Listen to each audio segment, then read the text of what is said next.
Is not just one of the things, that was the main aim of the game, actually. And we started off with Tamarillos, which is in the books.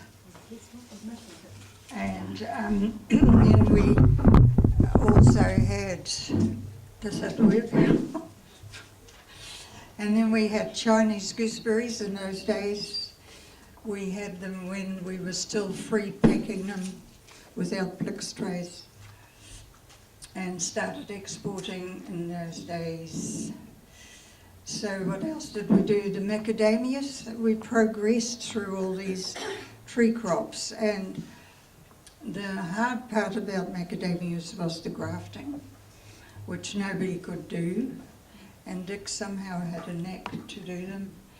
And so he grafted them, and we had a whole variety collection. Unfortunately, he took them out. He thought the rats were there, and he didn't want to give them food, so pretty radical, sorry. Anyway, we'll go to the next slide. So here he is. He just died recently, a few months ago.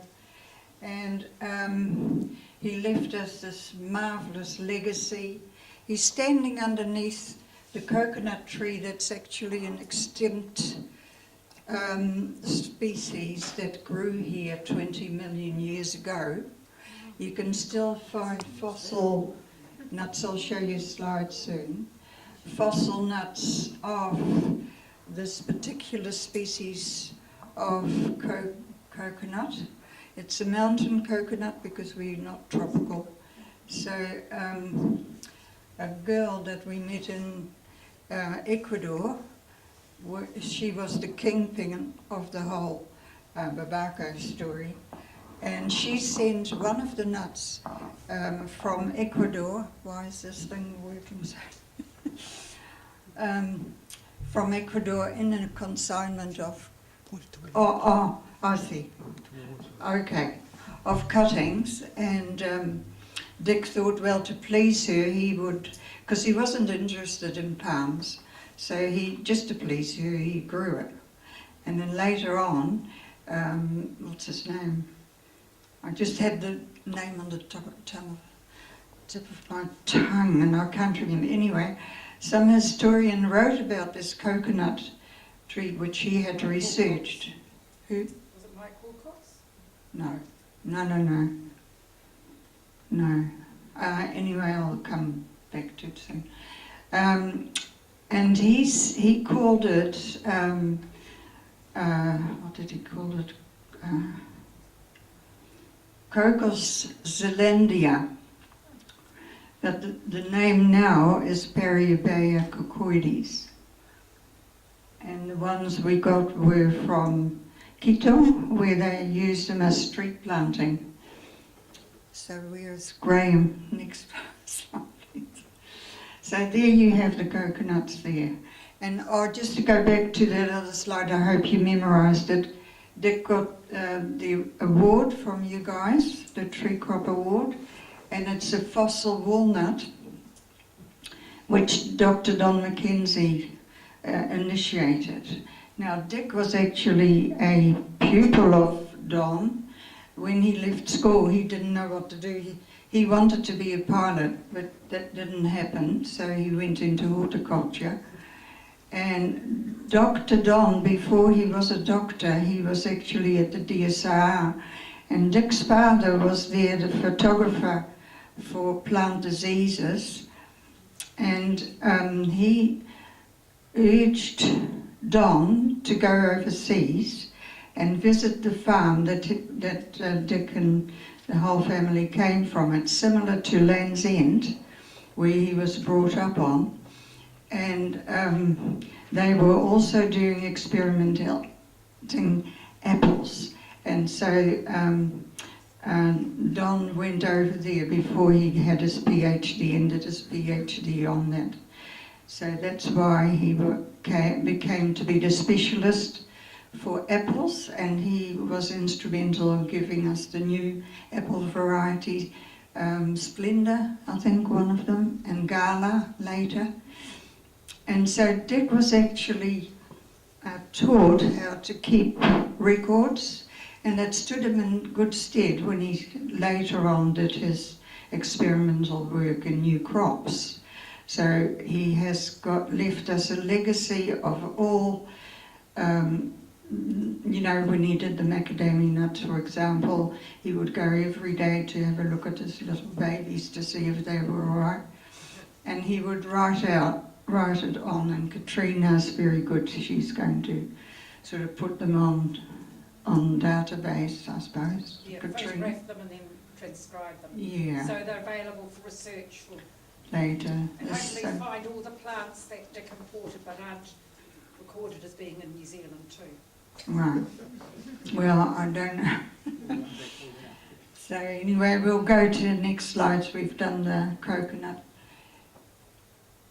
So here we start with the Babacos. Now, the Babaco fruit is a relative of the pawpaw family. And you know, you're familiar with the papaya and the mountain pawpaw, I suppose. Anyone doesn't know the mountain pawpaw? Okay, that was in New Zealand. Now, the DSIR brought in, because they were supposed to do this, bring in new fruit crops. And Stuart Dawes at that time, he was the pomologist, and he found this fruit and brought it back to the DSR.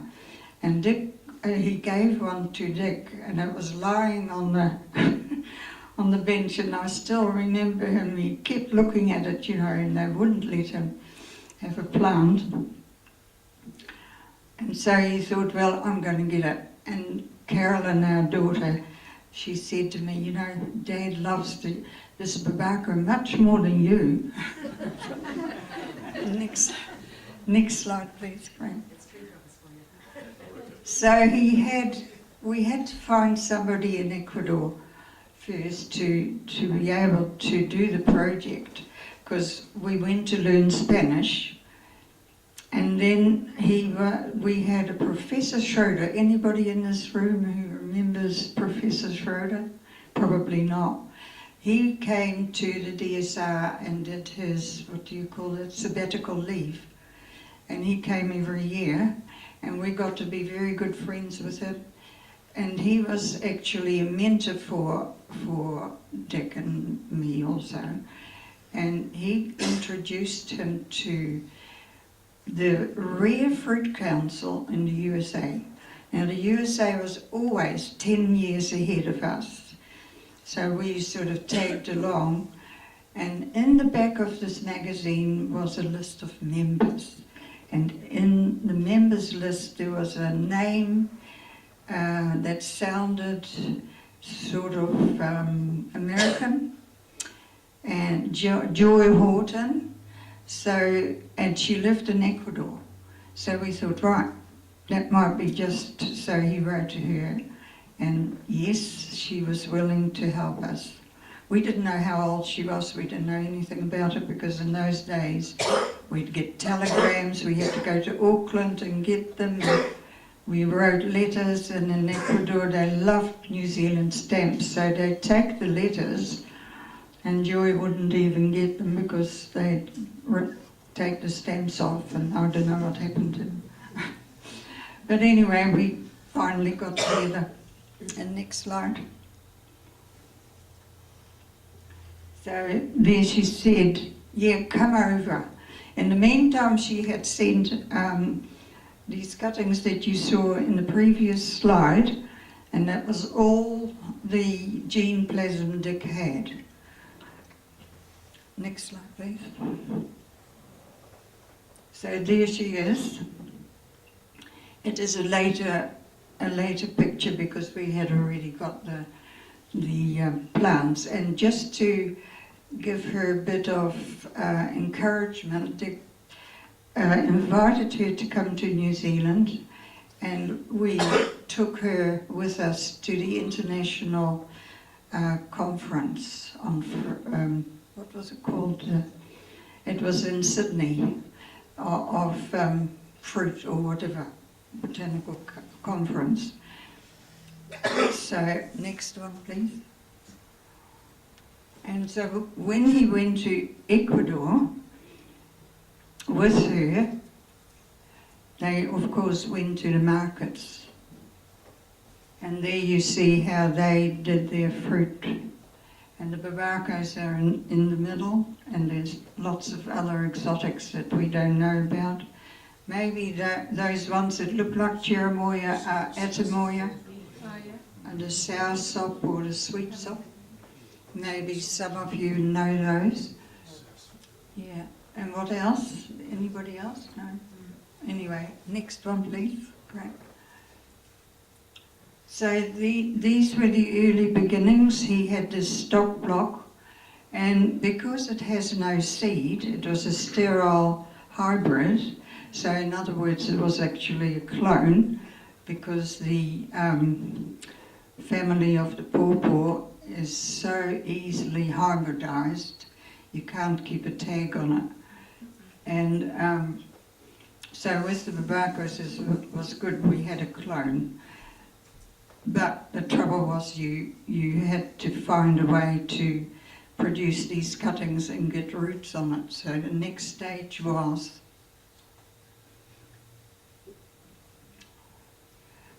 making cuttings. Yeah, that was a great big operation. So he had to devise all these methods himself. No books could tell him how to do it.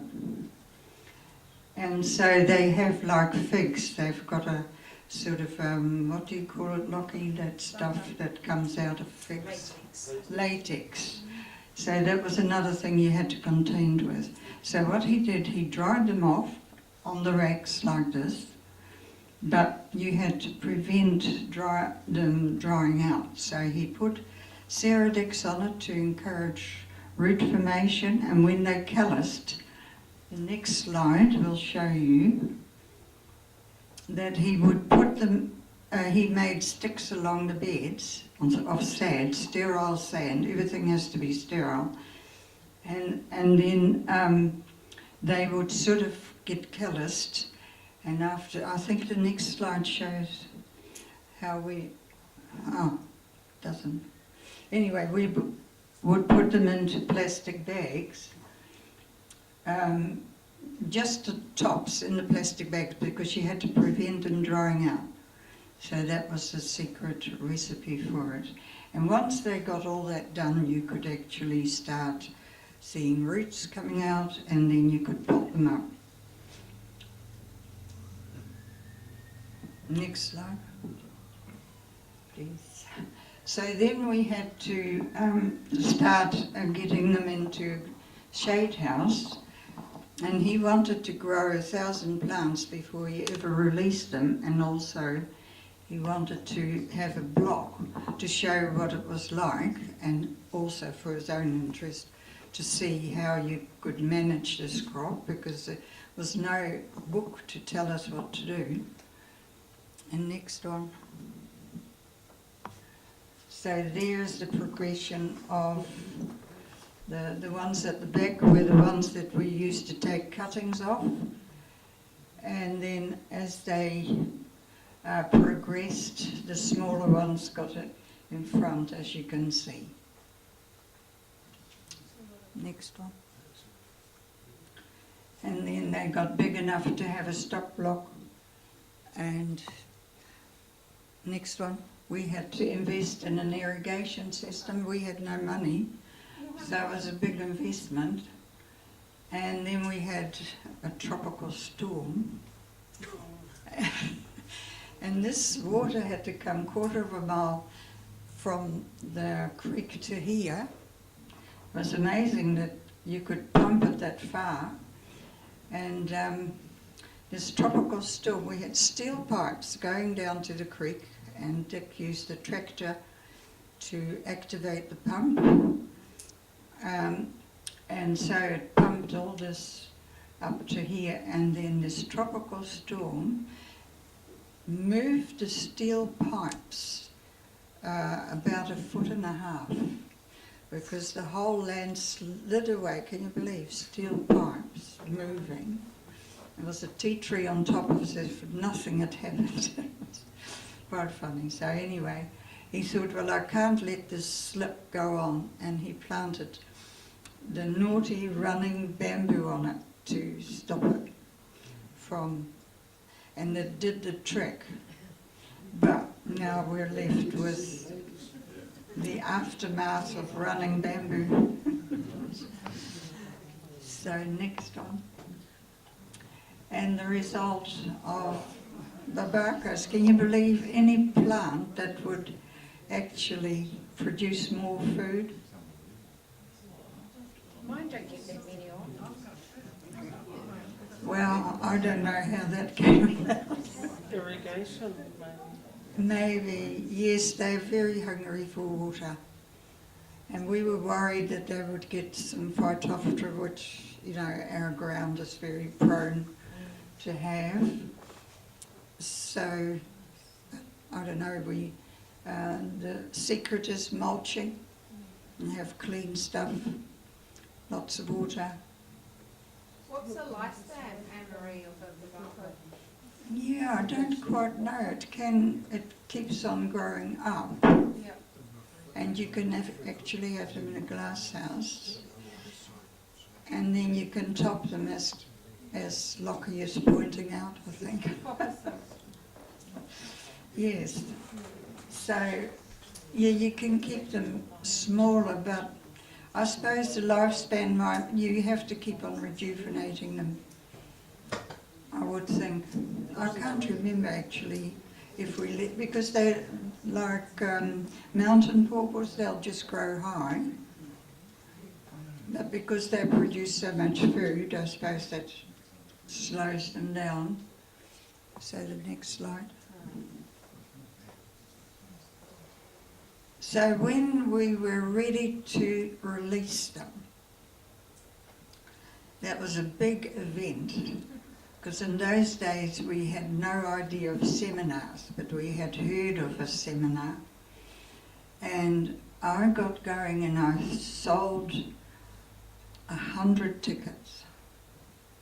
I made recipe sheets, and I also made a recipe book, which is over here.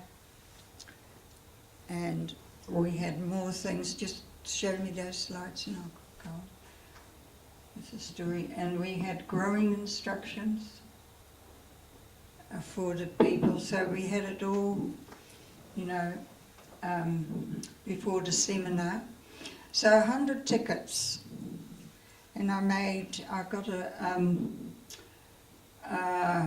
cook, or what do you call a person who does, you know, yeah, chef. So she made all these recipes that I had put in the book, and we were only counting on 100 people, but as the day progressed, we had 400. And we didn't know what to do, and I panicked. And I closed the shed and I said, well, you can only look at it, because I couldn't feed it, 400 of them. But anyway, it was a great success, and we had sold all the plants, $50 a plant. So people were ready to invest. Well, if we didn't make it expensive, then they wouldn't look after it.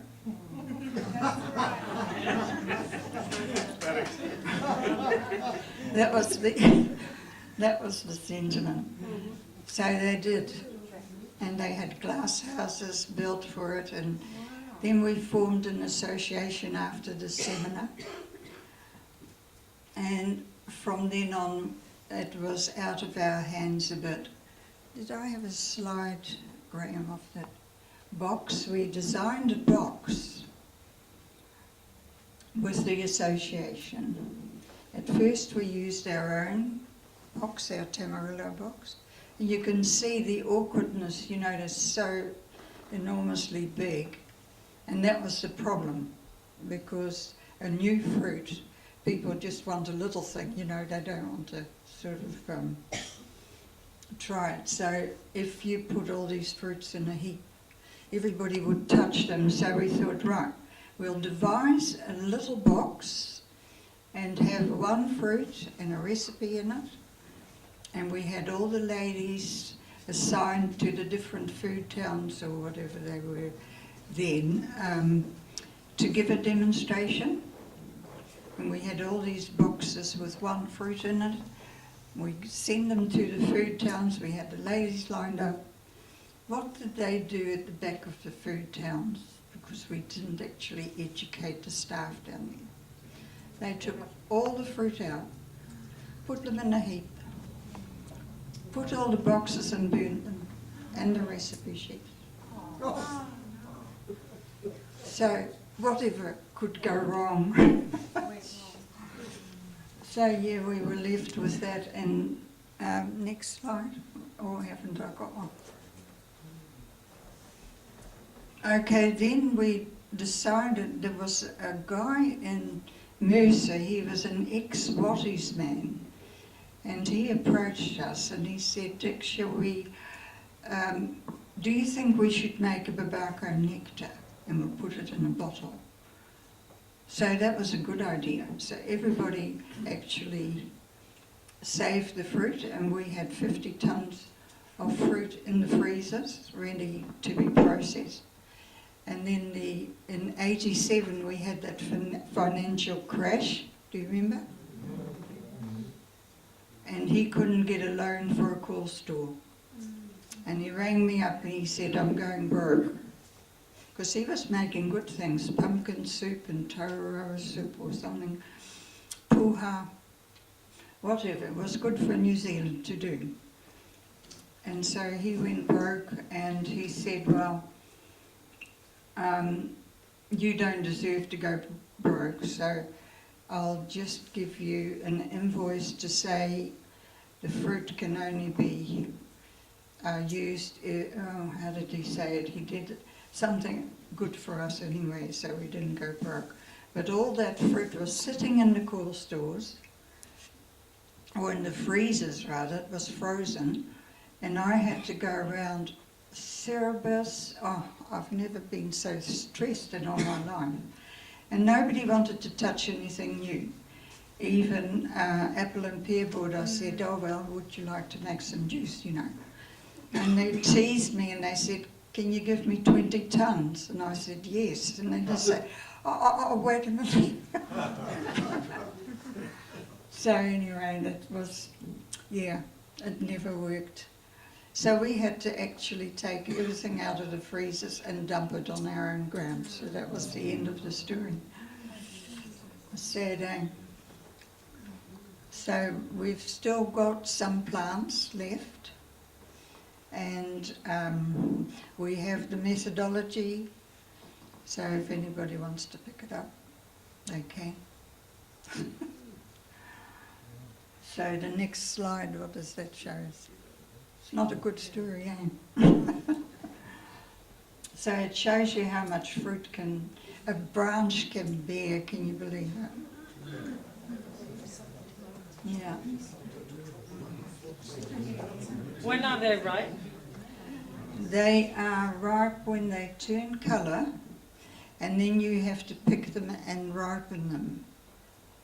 Like, it's like pears or apples, you know, you don't pick them ripe, you just pick them before they are ripe. What time of the year? Well, springtime they start to make a lot of fruit. But they'll bear fruit all through the year if it's warm enough. Did you cut the... Is it like a pawpaw? Yeah, it's like a pawpaw. But not as sweet. Did you have to cut the fruit off, or can you just break it off instead? Yeah, you cut it. Right. The next slide, the end slide, doesn't it? It shows Dick cutting them. Oh, where's that slide, Graham? Where Dick is cutting them. There it is. See, he's cutting them. And he's got the picking bag, which was the normal thing to use for picking fruit. It's like an apron. And you have little loops and you put it on. Pardon? I was just thinking you wouldn't want to put 40 of those fruit into your picking bag. Not really, You'd never no. stand up. It'd break your back, wouldn't it? But we did send them to market, you know, as long as we could. And they're pretty heavy, all right. So next one is... Okay, now we've got some varieties of pawpaws which we grew at the time because we were all pawpaw mad, really. And there's so many, as I said before, so many species are related to the pawpaws. So these are small ones. There was one that was actually, because that's what I haven't told you, and I don't think I've got a slide of it. They need male and female to pollinate. So there's this variety, I think, was a monoecious one which didn't need the male. So it was,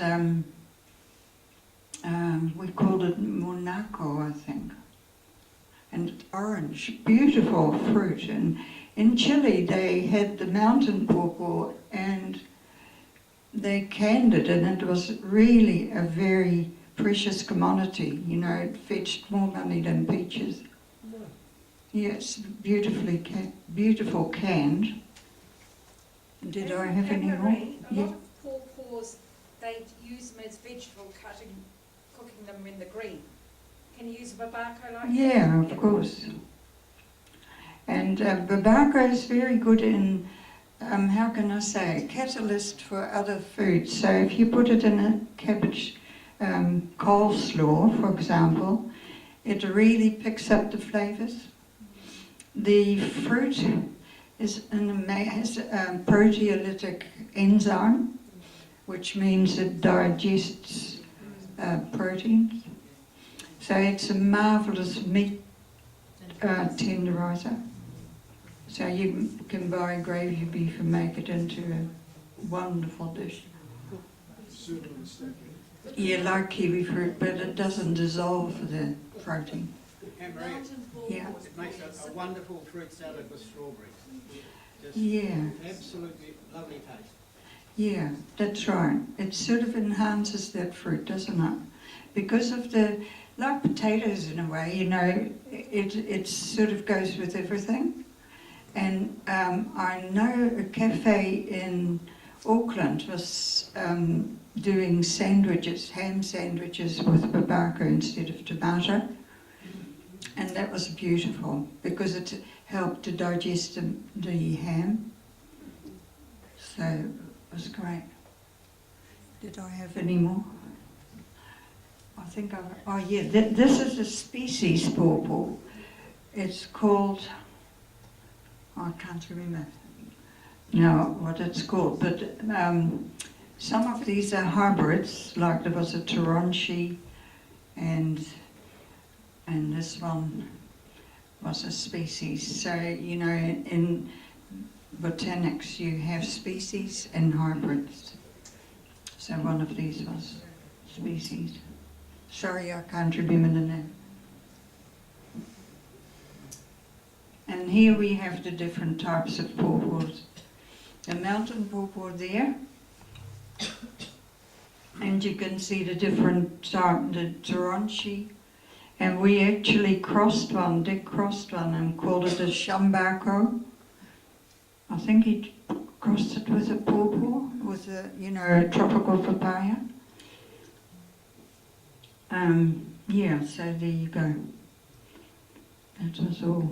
And they all have slightly different properties. But as you say, has anyone done any work with mountain pawpaw? Did you ever try it? It's nice, isn't it? Well, we used to love it with a bit of sugar.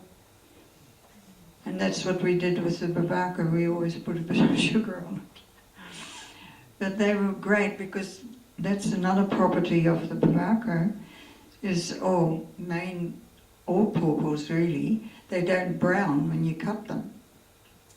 And in the Babaco's case, you got no seed, skin is edible, what more do you want in the fruit? No, it's just a culinary delight, really. Anne-Marie, how long do they keep in storage? Oh, they keep quite a while. They have to be stored no lower than 10 degrees. And we had that another dilemma when we exported them. It was done in great big letters. Don't store below 10 degrees.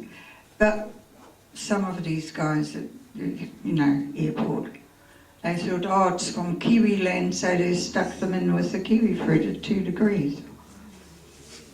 So, of course, when we went, we sent a consignment to Japan, and we went there physically to see what happened, and they were all frozen.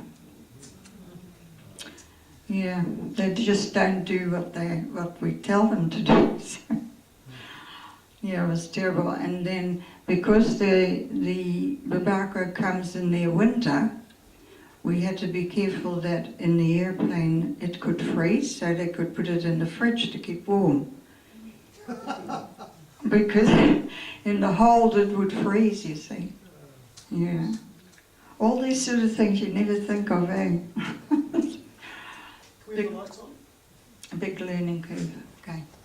So do you still produce them at Land's End? Yeah, we did for a long time, and then we went into the cutting production, because we tried to keep it for New Zealand, and then the DSR sent a very nasty letter about this upstart in West Auckland, and they said, well, we can do it by tissue culture, and we send it to Australia. And we thought, well, that's the end of us keeping it for New Zealand, so we thought, well, we might as well give it to everybody. So it was great. Everybody was fascinated by this Babaco, because you can grow it in glass houses, so it gave all countries the ability to grow them. And they didn't need bees to pollinate them. So there were so many pluses for this fruit. Questions? Why don't we see them in the shops? Because they're not growing anymore. People have given up. Do you guys want to start it again? Gerald will take our son on the berry. He's got some. And he said, well, if you want him to grow them, you can order them and he will produce them to order. So anybody interested to have one? How many do you need to make them flower? How many trees? Nothing. You only need one. You don't need pollinators. Oh, I thought you said they were... Some of the other pawpaws. No, the other pawpaws that have seed in, That's fine. they need a male. But not necessarily to, they will produce fruit. Obviously, I've got to learn how to do small, so I think I'll try water and feed. Could we make a group order for anyone who's interested? Sorry? Could we make a group order for anyone who's interested in? Yeah, that'd be good. Well, Gerald said I asked him, I said, well, if they want them, what do we do? So I used to sell something like that, and I had orders pre-ordered so that we could grow them on order, and then when they're ready, you get them, you see. Because if you just willy-nilly grow them and then have no market, that's not very productive. I think if you can give us a price, then we can put an Oh, order okay. together. Yes. And you think we could grow them outside, or would they have to be in a greenhouse? You can grow them outside? It depends on how frost-free you are, Okay. because they're frost tender, definitely. What sort of fertiliser do you use on them? Oh, anything. Like bananas, they're gross feeders. And you can do a lot of mulching and it helps. What sort of soil do they need? Oh, the richer the better. As you saw in Great Barrier, we have the best soil in the world there. We are under the volcano there, and we've got the sandy loam. So that would be ideal. What part of the barrier? Oh, kiwi. Okay. I just lived like in Any more questions? I know there's not much land there. Okay, Anne-Marie, I'm going to say thank you so much. You've just sparked the second revolution.